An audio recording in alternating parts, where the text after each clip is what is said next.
पुराच्या स्थितीमुळे शेतकऱ्यांची बिकट अवस्था झालेली आहे। रब्बी हंगामाला शेतकऱ्यांकडे बियाणं जे आहे ते पेरणीसाठी देखील नाही आणि अशा स्थितीमध्ये काही सामाजिक संस्था ज्या आहेत ते पुढे आलेल्या आहेत आणि त्या सामाजिक संस्थांनी लातूर जिल्ह्यातल्या शेकडो गावांमध्ये शेतकऱ्यांना मदतीचा हात म्हणून बियाणं देण्याचं ठरवलेलं आहे आणि शेतकऱ्यांना रब्बी हंगाम सहज सोपा पद्धतीने पेरता यावा किंवा मदत हवी या हेतूनं नाम फाउंडेशननं देखील 1000पेक्षा जास्त गावांमध्ये शेतकऱ्यांना एकत्र करून मदत करायचं ठरवलं आहे। कोणकोणती बियाणं आणि कशा पद्धतीनं तुम्ही देताय, म्हणजे काय क्रायटेरिया ठरवलेला आहे तुम्ही शेतकऱ्यांना मदत करता? नाम फाउंडेशनचे मकरंद अनसपुरे आणि नानाजी पाटेकर यांच्या माध्यमातून लातूर जिल्ह्यामध्ये सप्टेंबर आणि ऑगस्ट महिन्यामध्ये जो अतिवृष्टी आणि पुराच्या पावसामुळे बऱ्याच शेतकऱ्यांचं नुकसान झालं आहे। त्या ठिकाणी मांजराकाठ आणि ओढ्यालगतच्या ज्या शेतकऱ्यांची जमीन खरडून गेल्यात आणि खरीप हंगामाचं पूर्ण जे पीक वाहून गेलेलं आहे अशा शेतकऱ्यांना आपण या ठिकाणी महाबीज कंपनीचं जॉकी कंपनीचं 9218 जे हरभऱ्याचं बियाणं आहे ते 1000 बॅग या ठिकाणी आपण शेतकऱ्यांना लातूर जिल्ह्यामध्ये वाटप करतो आहे। तसंच महाबीज कंपनीचं ज्वारीचं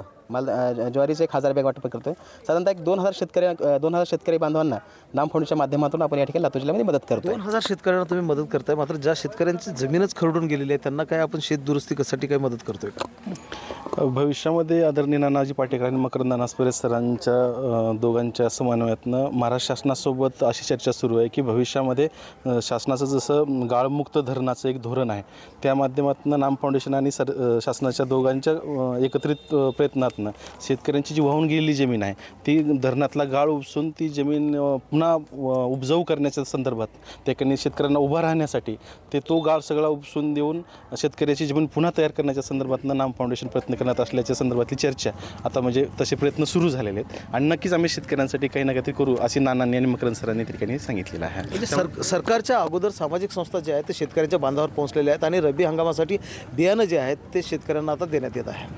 महेंद्र जोंधळे, टीव्ही मराठी, लातूर।